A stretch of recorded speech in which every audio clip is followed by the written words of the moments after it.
이 시간에 하나님의 말씀을 찾겠습니다. 누가복음 10장 25절에서 37절까지 말씀을 교독하겠습니다.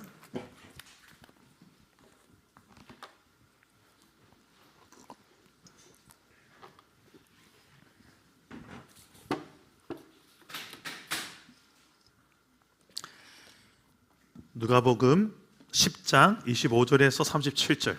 제가 먼저 죄송합니다.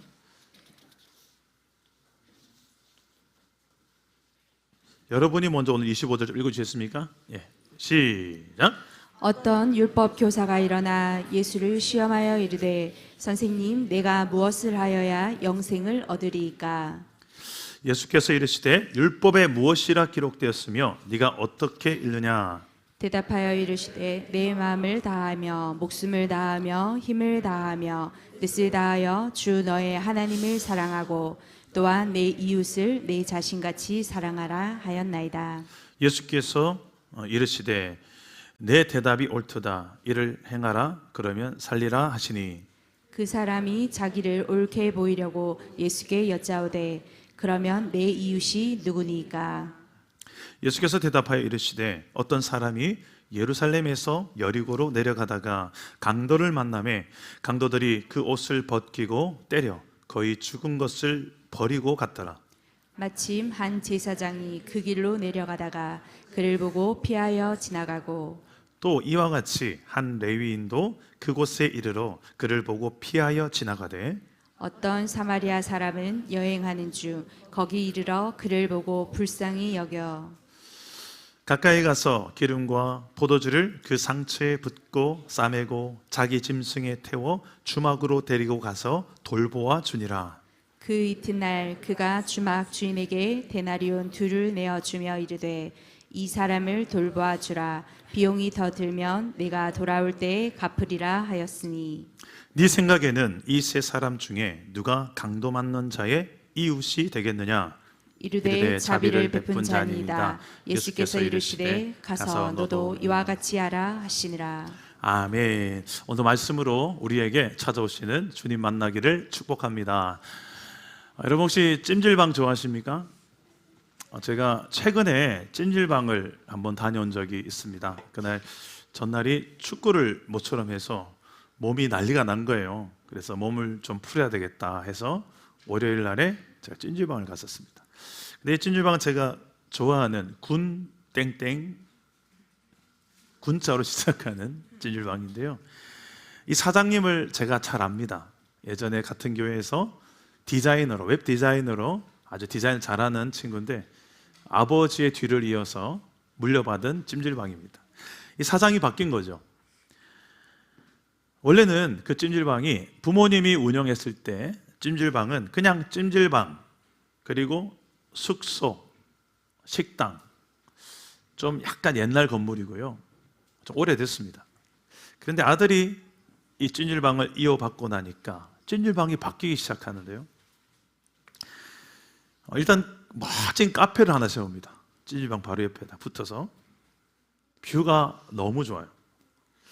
그리고 눈썰매장을 옆에다가 또 만들어요. 여름에는 거기가 워터파크로 바뀝니다. 그리고 찜질하다가 불멍하라고 멋지게 불멍할 수 있는 자리도 만들어놨어요. 거기엔 장작이 계속 불이 타고 있습니다. 그리고 찜질을 하는 곳에 고구마도 구워 먹을 수 있도록 해놨더라고요. 야외에 발을 담그고 노천 조격탕도 만들었습니다. 실내에는 편백나무 쉼터도 만들어놨더라고요. 주차장도 더 확장을 했습니다. 자, 이 사장님은 지금 제가 찜질방을 홍보하기 위해서 나온 건 아닙니다. 이 사장님은 이 찜질방에 손님들이 왔을 때 어떻게 이 찜질방을 누리다가 가면 좋겠다. 그 사장님의 마음이 좀 보이세요? 이전에 사장님은 그냥 찜질만 하고 혹시 잠자실 분들은 숙소도 조그맣게 하나 만들어 놓고 배고프시면 밥 먹어라 딱 그거만 했는데 사장이 바뀌고 난 다음에 이건 찜질방 수준이 아니라 하루 좀 힐링하고 올 수 있도록 온 가족이 조금 잘 만들어 놨더라고요.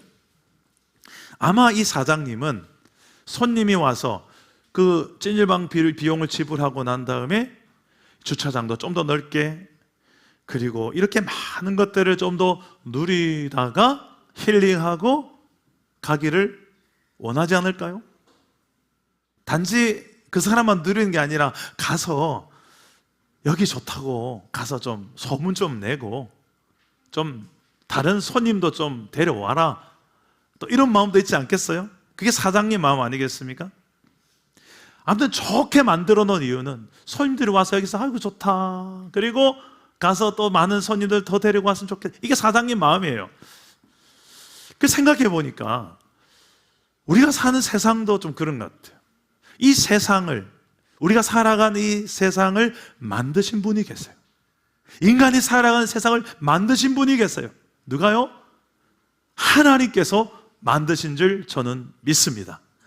하나님께서 만드셨는데 성경을 보니까 하나님께서 세상을 왜 만드셨는지, 우리가 하나님이 만들어 놓은 세상 속에서 어떻게 살아가기를 원하시는지, 그 이유도 기록되어 있어요. 하나님을 믿지 않는다라고 말하는 사람들이 있지요. 성경의 로마서 1장에 보니까 이런 말씀이 있어요. 하나님 눈으로 볼 수 없지만 하나님이 살아계신 흔적들이 군데군데 세상에 많다. 하나님 아직 믿지 않는 사람들도 알만한 것들이, 흔적들이 많다라고 성경은 이야기해요. 그래서 그들이 핑계대지 못한다. 하나님을 알만한 것을 그들 속에 하나님은 보이셨다. 어떻게 해요? 만드신 창조 세계 속에 자연 만물에 분명히 하나님이 창조한 손길들이 묻어있기 때문에 그들이, 불신자들이 핑계할 수 없다라고 로마서 1장에 나와 있습니다. 그러니까 믿든지 안 믿든지 상관없이 핑계할 수 없는 창조주의 존재를 하나님은 모든 자연 만물에다가 다 심어 놓으신 거예요. 그래서 좀 공부를 하신 분들은 알 거예요. 이 학문을 좀 파신 분은 알 거예요. 그 파다 보면 이건 도대체 어떻게 그 결론에 하나님이란 존재를 딱 발견할 수 있게끔 하신 세팅들이 세상에 많다는 거예요. 이걸 일반 계시라고 합니다. 따라합시다. 일반 계시. 일반적으로 모든 사람들이 다 알아볼 수 있도록, 핑계할 수 없도록, 신이 존재한다는 것을 알아볼 수 있도록 하나님은 성경 보니까 세팅해 놓으셨다고 말씀하셔요. 그리고 그걸 핑계할 수 없느니라. 저들이 내가 존재하지 않는다고 핑계할 수 없는, 눈에 보여보세요. 눈으로 하나님을 볼 수 없는 영으로 존재하시기에 볼 수는 없지만 지금은 장차 우리는 보게 될 것입니다. 천국에서. 그런데 아직 그 나라 가기 전까지는 우리가 이 땅에서 볼 수 없나요? 직접은 볼 수 없지만 간접으로는 볼 수 있습니다. 하나님이 세팅해 놓으신, 계시해 놓으신 일반 계시의 영역, 자연 만물에. 그리고 여러분 봄, 여름, 가을, 겨울에 좀 여행을 좀 가세요. 가을에는 단풍도 좀 보면서 그 단풍 속에 담긴 창조주의 신비를 보시라고요. 봄에 새싹이 피고 꽃이 피고 그걸 보면서 그냥 꽃 피네, 이게 아니고 좀 보시라고. 야, 어떻게 이렇게 만드셨을까? 여름에 좀 바다도 가시고, 겨울에는 저 눈도 보러 가시고. 그냥 놀기만 충실한 것이 아니라, 이걸 만드신 분이 하나님이시지. 그런데 특별 계시가 있어요. 특별 계시는 하나님께서 이 성경을 통해서만 알 수 있는, 특별히 하나님께서 계시하셔요. 그래서 우리는 성경을 가지고 있잖아요. 그 성경 속에 하나님이 어떤 분인지를 알게 하시고 하나님의 뜻이 뭔지를 알게 하셨어요. 그리고 내 인생은 어떻게 살아야 되지? 이것도 알게 하셨어요. 이런 특별한 계시를 우리에게 주셨어요. 그 중에 가장 중요한 것은 예수님을 보내시고 예수님을 믿는 자마다 구원을 주시겠다는 이 약속이, 특별한 계시가 성경에 가득 담겨 있습니다. 그래서 우리는 질문을 해봐야 돼요. 하나님, 우리가 어떻게 살기를 원하세요? 내가 어떻게 살면 좋을까요? 왜 대학에 가야 되죠? 어떤 대학에 가야 되죠? 어떤 직장에서 근무하면 좋죠? 나는 어떻게 가정을 운영해야 되죠? 왜 공부해야 되죠? 이런 모든 질문들에 대한 답이 성경에 기록되어 있습니다. 왜? 우리를 만드신 분이 하나님이시기 때문에. 그 사장님 입장 생각해 보세요. 그 찜질방을 왜 그렇게 멋지게 만들어 놨겠어요? 이러고 좀 누리라고. 내가 만들었다고. 야, 이 집 사장님 대단하시네. 그랬던 거 이렇게 만드시네. 야, 이렇게 편하게. 그리고 우리 인생도 그래요. 왜 만드셨는지 그 만드신 분한테 물어봐야 될 거 아니에요. 어떻게 살아야 될지 우리를 만드신 분에게 물어봐야 되잖아요. 여기에 대한 답을 성경 속에서 찾을 수 있게 되기를 주 예수의 이름으로 축복합니다. 오늘 읽은 우리 성경에 기록된 한 인물이 등장하는데 그는 성경을 아주 잘 아는 성경 교사예요. 성경 선생님이에요. 율법 교사, 율법 선생님이에요. 그래서 성경에서 뭐라고 말하는지를 핵심을 정확하게 알고 있었어요. 그가 하는 대답, 우리가 세상 가운데 어떻게 살면 좋을까에 대한 그가 하는 대답을 예수님이 듣고는 야, 인정해 주셨어요. 정답이라고. 뭐라고 답을 했길래 이 성경 교사의 답을 한번 보십시다. 우리 27절 말씀, 오늘 그 27절인데 다 같이 한번 읽어봅시다. 우리가 어떻게 살기를 원하시는지 성경이 말하는 답입니다. 하나님의 답입니다. 다 같이 읽어봅시다. 시작. 대답하여 이르되 내 마음을 다하며 목숨을 다하며 힘을 다하며 뜻을 다하여 주 너의 하나님을 사랑하고 또한 내 이웃을 내 자신같이 사랑하라 하였나이다. 자, 우리가 이렇게 살기를 원하세요. 어떻게? 하나님을 사랑하고 이웃을 사랑하며 사는 세상. 따라합시다. 하나님을 사랑하고 이웃을 사랑하며 살자. 자, 이게 어려운가요? 쉬운가요? 아니, 이 답을 말하는 게 어려운가요? 쉬운가요? 지금 엄청 어려운 답을 기록했나요? 우리 초등학교 1학년들도 알아들을 수 있는 이야기인가요? 자, 하민아, 너 지금 1학년이지? 자, 하나님이 우리가 이렇게 살기 원하셔. 하나님을 사랑하며 살기 원하셔. 그리고 옆에 있는 친구와 이웃들을 사랑하며 살기 원하셔. 자, 이 답을 말하는 게 어려워, 쉬워? 쉬워요. 와, 박수 한번 쳐주세요. 우리 1학년입니다. 예. 이 답을 말하는 거는 쉽다, 어렵다? 쉽다. 근데 중요한 것은 이렇게 살아가는 건 쉬울까요, 어려울까요? 이거는 저 어르신들에게 질문해야 된다. 좀 살아보신, 이쪽으로 싹 무대를, 어르신이 여기 좀 계신가? 저기 계시네요. 우리 어떻습니까? 좀 살아보니 하나님을 사랑하며 사는 게, 그리고 이웃을 사랑하며 사는 게 쉽습니까? 어렵습니까? 어려워요. 어려워요. 맞아요. 사랑하며 산다는 게 그 좋은 걸, 하나님 우리를 그러라고 이렇게 멋지게 사랑하는 존재로 창조하셨는데 사랑하며 산다는 게 왜 이렇게 어려울까요? 왜 이렇게 어려울까?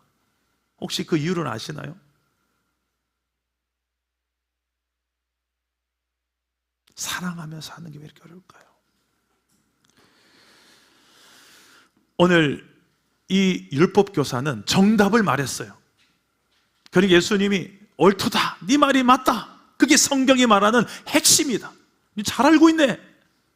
그 순간 이 율법 교사는 욕심이 생깁니다. 어떤 욕심?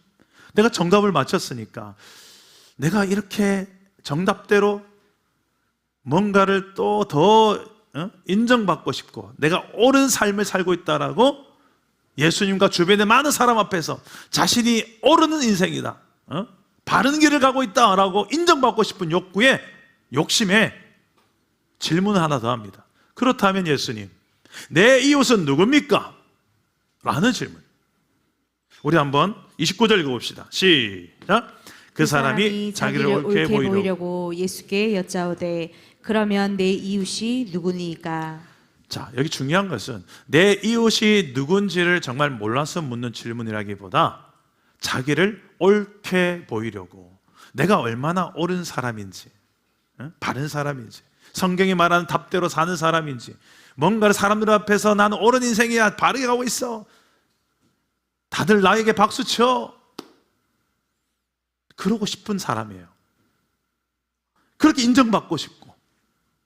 높임 받고 싶은 그런 욕심에 했던 질문이에요. 누가 이웃입니까? 그 질문을 하는 이 율법 선생님, 율법 교사의 의도를 예수님이 몰랐을까요? 아시죠? 그래서 예수님은 한 이야기를 합니다. 어떤 이야기를 하니까 화면을 한번 띄워주실래요? 자, 저 그림을 보시면 오늘 저 그림에 대한 이야기를 예수님께서 해주고 계십니다. 자, 저 그림 어떤 그림 같아요? 어떤 그림 같습니까? 자, 한 사람이 지금 옷을 벗고 누워 있습니다. 아픈 것 같아요. 그런데 한 사람은 물을 마시고 뭔가 이렇게 돕고 있죠. 그런데 저 뒤에 그냥 지나치는 두 사람이 보이죠. 그죠? 저 두 사람은 누굴까? 오늘 이 이야기를 예수님께서 해주십니다. 저 멀리, 제일 멀리 가고 있는 사람은 제사장입니다. 그리고 그 다음 지나친 사람은 레위인입니다. 둘 다 성전에서 일을 하는 아주 중요한 영적 지도자들이죠. 두 사람 다 율법을 너무 잘 압니다. 성경을 잘 아는 사람들이에요. 그런데 저기 지금 도와주는 사람은 전혀 그런 성전의 일을 하는 사람도 아니고, 저렇게 성전의 일을 하는 유대인들이, 이스라엘 사람들이 상당히 싫어하는 사마리아인이었습니다. 자, 근데 저 앞에 가는 율법을 잘 알고 성경을 잘 아는 성전에서 일을 하는 제사장과 레위인들은 왜 그냥 저렇게 아픈 사람을 그냥 지나쳤을까요? 저 아픈 사람은 왜 아파냐면 지금 강도를 만났어요. 가진 거 다 뺏기고 매 맞고 옷도 다 뺏겼어요. 그래서 길바닥에 버려졌는데 거의 죽어가고 있어요. 거의 시체와 비슷할 만큼 죽어가고 있어요. 왜 저 앞에 있는 두 사람은 그냥 지나쳤을까? 율법이 말하는 내용은 뭐라고 했어요? 하나님 사랑, 이웃 사랑, 이건데 왜 지나쳤을까요? 누구보다 율법을 잘 아는 사람들일 텐데. 아마도 만약에 좀 좁게 이야기한다면 율법에 기록된 한 말씀 때문에 지나쳐 버렸을지도 모릅니다. 무슨 말씀이 있길래요? 민수기에 보면, 율법에 보면 이런 말씀이 있습니다. 시체를 만지면 7일간 부정해진다. 시체를 만지면 그 부정해지기 때문에 그 부정한 상태에서 예배를 드리거나 그럴 수 없는. 자, 우리 민수기 19장 16절 한번 읽어봅시다. 시작. 누구든지 들에서 칼에 죽은 자나 시체나 사람의 뼈나 무덤을 만졌으면 이래 동안 부정하리니. 자, 내가 부정한 사람이 되는 걸 좋아하는 사람은 없을 거예요. 그런데 이들은 또한 성전에서 봉사하는 사람이니까, 저처럼 목회를 하거나 헌금위원이나 그런 사람들이 부정한 상태에서 성전의 일을 봉사할 수 없는 상황이기 때문에 그 상황을 이해한다면 그럴 수도 있겠다라고 볼 수 있겠지만, 한편으로는 더 중요한 어떤 율법의 한 구절만 보는 것이 아니라, 율법이 요구하는 어떤 한 형식만 보는 것이 아니라, 율법의 가장 중요한 노란자라고 할 수 있는, 핵심이라고 할 수 있는 네 이웃을 네 자신처럼 사랑하라, 이 말씀 앞에 선다면 이 제사장과 레위인은 저 죽어가는 강도 맞는 사람을 그냥 지나칠 수 있었을까요? 오히려 율법을 잘 모르는 사마리아 사람은 사랑을 실천합니다. 이 사마리아인은 유대인들이 상종을 안 했던, 만나서 말도 안 썼고 밥도 안 먹고, 심지어는 그 사마리아 땅을 지나칠 때 그냥 그 땅을 안 밟으려고 했어요. 땅을 안 밟으려고 했어요. 그 땅 건너편에 이제 남쪽 유대 땅 예루살렘에서 북쪽 갈릴리로 가는 한복판에 사마리아가 있거든요. 그 사마리아 지나가면 제일 빠른 길인데 그 사마리아 땅을 안 밟으려고 이렇게 옆에 요단강을 건너서 삥 둘러갔어요. 그만큼 사마리아인들을 경멸했어요. 멸시했고요, 상종은 안 했어요. 말도 안 섞었어요. 왜 그랬을까? 이유가 있어요. 과거에 북이스라엘이 멸망할 때 북이스라엘의 수도가 사마리아 땅이었거든요. 아수르가 그 땅을 정복했는데 아수르 나라 사람들이 그 북이스라엘의 민족 정체성을 말살시켜버리려고, 그냥 그들에게 여러 다른 민족들을 갖다가 거기에 넣은 거예요. 다른 나라들 정복한 민족들을 사마리아 땅에다 다 갖다 놓으니까 다른 민족 사람들이 다 사마리아 와서 그냥 온 게 아니라 각자 자기가 믿었던 신들을, 우상을 다 들고 와서, 사마리아는 거의 뭐 종교 짬뽕이에요. 짬뽕. 오만 종교가 다 있었어요. 하나님도 믿고 다른 우상도 믿고 점도 보고 수능 때는 갓바위도 가고 뭐 그런 종교 혼합적인 동네. 그래서 유대인들은 싫어했어요. 저 짬뽕 신앙, 잡탕 신앙, 저들과 섞이지 마라. 그래서 그 땅도 안 밟으려고 돌아갔다니까요. 한마디로 이웃으로 여기지 않았어요. 내가 사랑해야 될 이웃으로 여기지 않았던 거예요. 그게 바로 사마리아인인데, 그 사마리아인이 강도를 돕습니다. 제사장도 안 돕고 레위인도 안 돕는데 어떻게 돕는지 아주 구체적으로 이야기하는데요, 대충 돕지 않습니다. 그냥 형식적으로 돕는 척하지 않습니다. 한번 보십시오. 얼마나 진정성 있는 도움인지 33절에서 35절 좀 세밀하게 보십시오. 한번 읽어봅시다. 시작. 어떤 사람, 사마리아 사람은 여행하는 중 거기 이르러 그를 보고 불쌍히 여겨 가까이 가서 기름과 포도주를 그 상처에 붓고 싸매고 자기 짐승에 태워 주막으로 데리고 가서 돌보아 주니라. 그 이튿날 그가 주막 주인에게 데나리온 2를 내어 주며 이르되 이 사람을 돌보아 주라. 비용이 더 들면 내가 돌아올 때에 갚으리라 하였으니. 자, 어떻게 도와줍니까? 대충이 아니에요. 형식적으로 도와주는 척만 한 게 아니에요. 먼저는 아주 불쌍히 여기는 마음이 있었어요. 불쌍히 마음이 있었고 가까이 갔어요. 시체를, 그 죽은 것 같은데 만지면 부정해지는데 가까이 갔대요. 가까이 갔고 기름을 붓고 포도주를, 이거는 치료용입니다. 상처에 알코올을 붓고 기름을 붓고 하는 치료행입니다. 그리고 싸매어줬어요. 응급처치를 한 거예요. 그리고 주변의 숙박시설로 데려가서 돌봐줍니다. 다음 날, 하루 지나고 난 다음 날에 약 우리나라 돈으로 한 30만 원 정도를 집주인에게, 여관 주인에게 주면서 돌봐주세요. 저는 갈 길에서 가야 되지만 혹시 제가 돈이 부족하면 다음에 돌아올 때 더 지불하겠습니다 하고 후속 조치까지, 애프터까지 책임지는 돌봄을 합니다. 자, 한번 이미지를 한번 보여주십시오. 저런 사마리아인이 끝까지 이 강도 만난 자를 책임져주는 모습으로 섬겼어요. 자, 질문. 누가 저 강도 만난 사람의 참된 이웃입니까? 1번 제사장, 2번 레위인, 3번 사마리아인. 누굽니까? 그렇지, 3번 사마리아인이에요. 이 사마리아인이 당근 진짜 이웃이죠. 예수님도 그래서 똑같이 질문하셨어요. 지금 율법 교사가 물어봐서 답을 하는 과정에 이야기를 했거든요. 누가 강도 만난 자 이웃이 되겠느냐? 네가 이웃이 누구냐고 물었길래, 자, 다시 묻는다. 내가 되묻는다. 제가 방금 했던 이야기 속에 누가 진짜 이웃이냐, 누가 강도 만난 자 이웃이냐라는 질문을 합니다. 이 질문을 했던, 처음 질문했던 율법 선생님은 정답을 몰랐을까요? 너무 당연한 대답이에요. 초등학생도 알만한 대답이에요. 사마리아인요 라고 이 말을 하는 게 정답인데 차마 그 사마리아인 말을 못합니다. 왜? 평소에 인간으로도 여기지 않고 이웃은 당연히 아니고 내가 사랑할 대상으로 여기지 않았거든요. 그래서 뭐라고 말하는지 보시기 바랍니다. 37절 다 같이 읽겠습니다. 시작. 이르되 자비를 베푼 자니이다. 예수께서 이르시되 가서 너도 이와 같이 하라 하시니라. 야, 차마 사마리아인요, 내 자존심이 걸려서 말을 못하고 그냥 자비를 베푼 자입니다. 그러고 나서 예수님께서 뭐라고 말합니까? 마지막, 가서 너도 이와 같이 하라. 사마리아인처럼 너도 하라.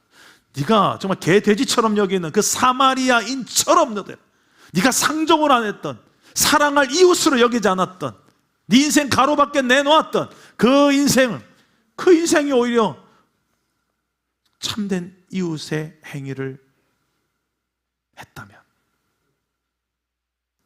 네가 그렇게 강조하는 성경이 말하는 그 삶을 저 성경도 모르는 사람이 그 행위를 하고 있어요.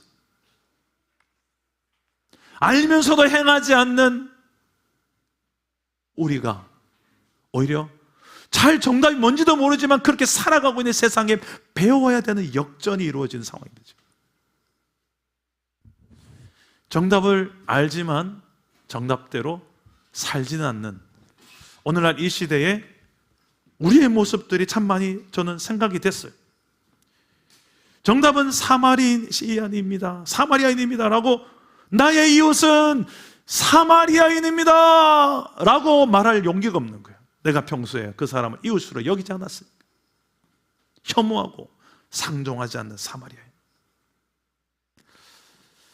근데 주님은 진짜 이웃이 뭔지를 오히려 내가 상종하지 않는 그 사람을 비유로 들어서 이야기를 하는 이유가 뭘까요? 왜 이런 비유를 들까요? 우리는 너무나도 내 기준으로 모든 사람을 평가합니다. 나한테 하는 거 봐서 내 이웃이 될 수도 있고 이웃이 안 될 수도 있습니다. 빠른 선입견이 있고요, 그리고 많은 편견도 있습니다. 그래서 우리는 사랑하는데 너무 많은 제약이 있어요. 사랑의 바운더리가 너무 요만해요. 그냥 간장 한 종지 부을만 해요. 요 안에 담기면 사랑하고 요 안에 안 들어오면 내가 사랑 안 한다. 마치 이렇게 살아가는 것 같아. 심지어는 부부조차도 사랑해서 결혼했는데 부부조차도 이런 식으로 사랑해요. 여기 들어오면 내가 당신 사랑하고 요거 안 들어오면 당신 사랑해요. 그럼 사랑의 우리의 기준이 여러분들은 어떤 그릇을 가지고 살아오고 계신 것 같습니까? 예수님은 실제로 사마리아인을 찾아가세요. 나중에 요한복음에 보면 사마리아 여인을 찾아가요. 제자들이 의아하게 여깁니다. 우리는 상종을 왔는데 왕따시키고 혐오하고 그랬는데 예수님은 그 사마리아 여인을 찾아가서 복음을 전합니다. 이 여자는 강도 만난 사람과 같이, 사마리아 여인은 남자가 남편이 5이나 있었지만 자기 남편이 아니고 참 가정에 복잡한 상황이 있었던 것 같아요. 답이 안 나오는 인생. 그래서 아무도 물도로 나오지 않는 정오에 물도로 혼자, 아무도 없는 시간, 사람들 없는 시간을 좋아하는, 그냥 나 혼자 살래, 사람들 시선이 두려, 그런 여인이에요. 그런 여인에게 예수님은 찾아가셔서, 아무도 거들도 안 보는 그 여인에 찾아가셔서 그 인생의 답이 되어주시고 그 인생의 필요를 채워주세요. 그리고 복음을 전하세요. 내가 너희가 기다려왔던 메시아다, 그리스도다 라고 그 여인을 전도하고, 그 사마리아 여인 한 여인을 통해서 그 마을에 복음이 증거되는 놀라운 역사가 일어납니다. 여러분, 너도 가서 이와 같이 하라. 오늘 이 마지막 결론, 너희도 사마리아인처럼 자비를 베풀라는 거예요. 이 자비를 베풀라는 말은 원어를 보니까, 헬라 원어를 보니까 불쌍히 여긴다는 거예요. 그냥 마음으로만 아유 불쌍하다 어쩌노, 그게 끝이 아니라 불쌍히 여기는 마음에서 비롯된 적극적 행동, 구체적 행동까지를 말하는 단어를 썼더라고요. 이 사마리아인처럼 긍휼히 여기는 끝이 아니라 가까이 다가가고 약을 붓고 싸매어주고 여관에 데려가서 잘 돌봐주고 혹시 부족하면 더 값을 지불하겠다고 애프터까지 다 약속해주고, 이런 적극적, 구체적, 책임 있는 행동까지 해주는 데까지 나아가는 진정성 있는 사랑, 그 단어를 썼어요. 너희도 가서 이와 같이 하라.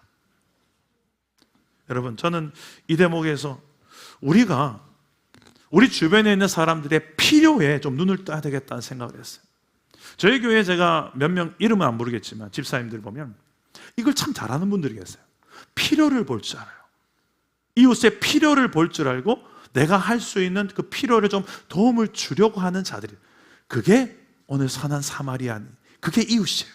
성경이 말한 이웃은 오늘 말씀에 예수님이 말하고자 하는 진짜 이웃은 이거다. 네 주변에 있는 사람의 필요를 볼 줄 알고 그 필요를 네가 채워줄 수 있는, 흉내만 내는 게 아니라 생색내기 하는 것이 아니라 아주 적극적으로 마땅히 내가 이거 해야 되죠.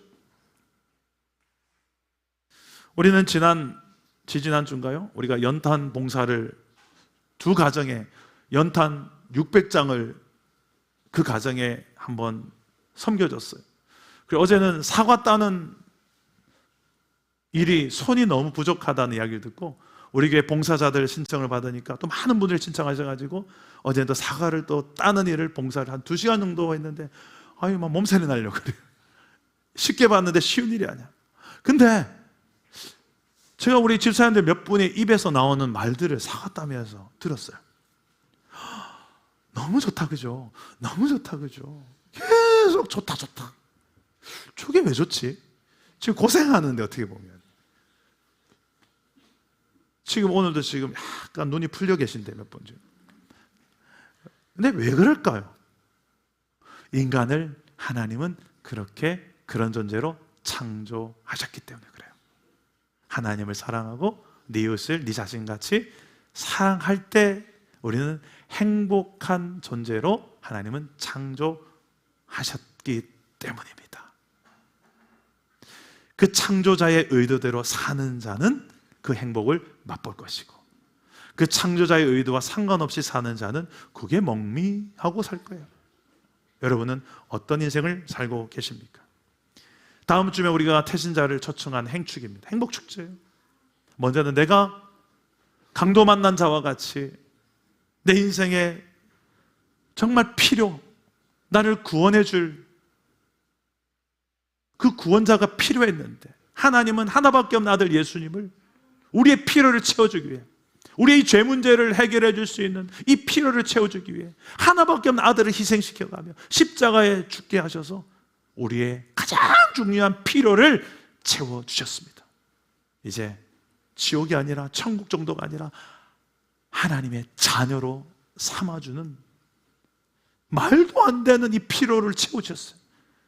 진정한 우리의 선한 이웃은 바로 저는 하나님이라고 생각합니다.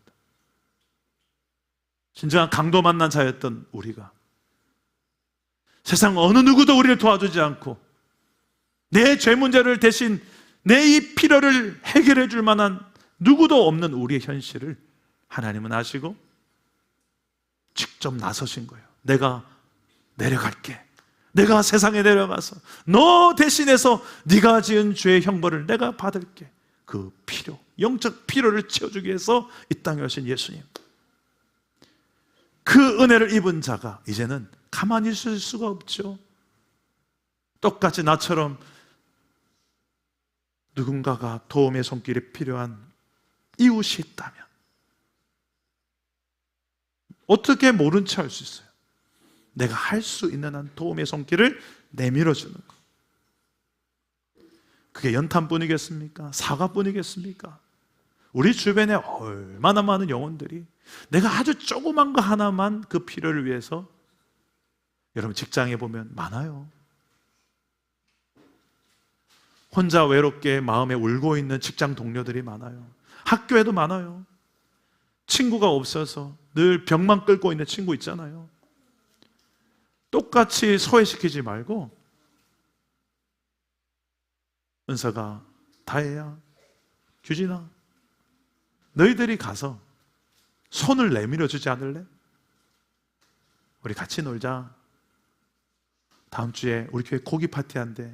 고기 구워요? 구웠군요. 가자 하고 초대하는 거야.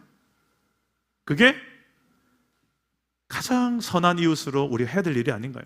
우리 주변에 정말 그 필요를 볼 줄 아는 눈이 열리게 되기를 주님의 이름으로 축복합니다. 그리고 그를 불쌍히 긍휼히 여기는 마음과 동시에 마음만이 아니라 실제적 구체적 행동으로 그에게 정말 그 필요를 채워줄 수 있는 참된 이웃으로 이 땅에서 예수님의 그 복음을 전하는 저와 여러분 되기를 주 예수 이름으로 축복합니다. 우리 함께 찬양하고 기도하겠습니다. 낮엔 해처럼 밤엔 달처럼 그렇게 살 수는 없을까?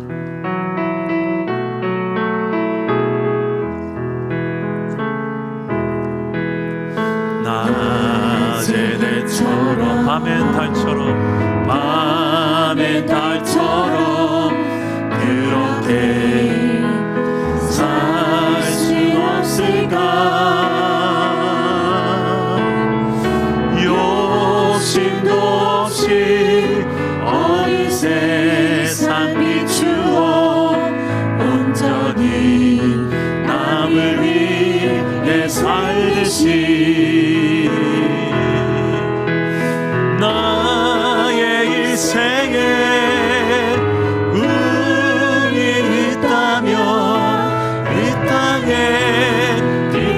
종일 되어 가난한 영혼 지친 영혼을 주님께 인도하고 근데 나의 욕심 때문에 나의 욕심이 나의 못난 자가 언제나 거다라진대요 나를 짓눌러 마음을 공고케 하 예수여 예수여 나를 도와주소서 예수님처럼 바울처럼 예수님처럼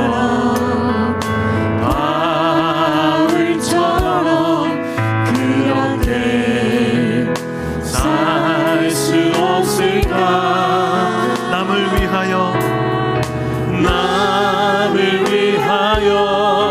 당신들의 온몸을 온전히 버리셨던 것처럼 주의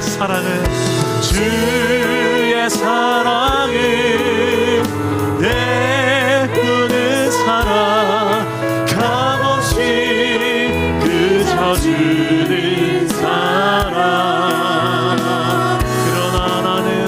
그러나 나는 주는 것보다 받는 것 더욱 좋아하니 나의 입술은 주님 닮은 듯하나 내 맘은 아직도 주하여 받을 사랑만 계수하고 있으니 예수여 나를 도와주소서 기도합시다. 오늘 말씀 앞에 나 자신을 거울 삼아 돌아보며 기도합시다. 내가 예수님께 받은 그 자비와 사랑이 무엇인지를 기억하며 기도합시다. 내 인생의 죄 문제와 여러 가지 하나님 아니면 답이 안 나왔던 내 인생 가운데 하나님이 내 필요를 아시고 찾아와 주셨고 내 인생도 이제 하나님을 만나고 하나님 안에 살아가는 이 놀라운 은총을 있게 하셨는데 내 주변의 이웃들 가운데 도움의 손길이 필요한 이웃들을 외면하지 않게 하여 주옵소서. 그들에게 내가 먼저 다가가고 손을 내밀 수 있는 은혜의 통로가 되게 하여 주옵소서. 그들에게 참 좋은 이웃이 되어지게 하여 주옵소서. 무엇보다 십자가의 예수님을 알고 있는 내가 아직 십자가 예수님을 모르는 그들에게 그들의 영적 필요를 보며 내가 그 필요를 채워줄 수 있는 내가 만난 예수님을 그들에게도 말할 수 있는 복음의 통로로 살아가게 하여 주옵소서. 오늘 말씀 생각하며 기도하실 때 저를 따라하고 기도하겠습니다. 주여 은혜를 주옵소서. 주여 은혜를 주옵소서. 주여 불쌍히 여겨 주옵소서. 주여 불쌍히 여겨 주옵소서. 주여 믿음을 주옵소서. 주여 믿음을 주옵소서. 기도합니다. 하나님, 우리가 이 세상 가운데 나아가 참 이웃이 되어주는 주님 닮은 이웃이 되어주는 세상 가운데 주님의 그 긍휼과 주님의 자비와 그 사랑과 그 은혜가 우리를 통해서 흘러갈 수 있도록 주여 나를 사용하여 주옵소서. 우리의 남겨진 인생이 그런 예수님처럼 바울처럼 스데반처럼 내 인생을 그 이웃들을 사랑하는데 하나님을 사랑하는 인생, 우리의 마음과 뜻과 정성 목숨을 다하여 여호와를 사랑하고 내 이웃을 내 자신처럼 사랑하는데 살아갈 수 있도록 하나님이 길을 열어주시옵소서. 이 한 주간 이 생목축제를 앞둔 이 한 주간 동안에 우리의 태신자로 삼아야 될 영혼들이 그 사람들을 우리의 가슴에 품고 더 기도하게 해주시고 역사하는 이가 하나님임을 알고 믿음으로 초청하게 하시고 그들의 가장 필요한 이 영적 필요를 예수님의 그 십자가 부활의 복음으로 죄사함과 하나님 나라 자녀가 되는 이 놀라운 이 선물을 그들에게도 알려줄 수 있는 귀한 이 복음 증거의 기회를 놓치지 않도록 주여 나를 써주시옵소서.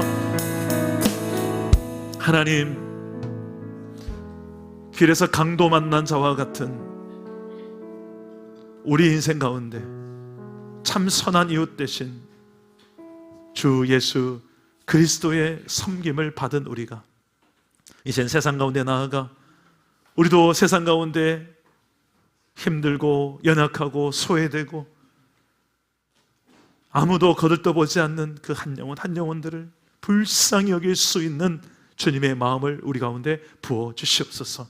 마음만 먹는 것이 아니라 행동할 수 있는, 구체적 행동할 수 있는 주여 은혜를 허락하여 주시옵소서.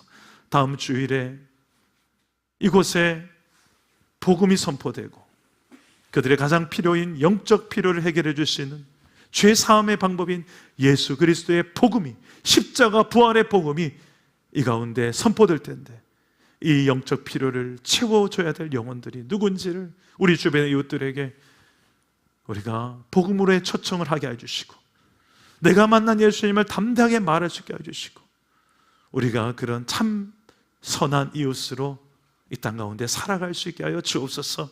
영적인 필요만이 아니라 저들의 실제적인 필요들, 외로움 가운데 있고 가난 가운데 있고 질병 가운데 있는 우리 주변에 많은 도움이 필요한 손길들을 외면하지 않고 우리가 필요를 채워줄 수 있는 믿음의 반응을 할 수 있도록 주여 우리 사랑 담은 교회 이름답게 하나님의 사랑을 담은 교회로서 이 십자가의 사랑을 담은 교회로서 그 사랑을 먼저 경험한 자로서 우리가 마땅한 반응으로 우리가 참 이 세상 가운데 선한 이웃으로 살아갈 수 있도록 도와주시옵소서. 그렇게 역사하실 성령님을 믿사오며 예수님의 이름으로 기도드립니다. 아멘.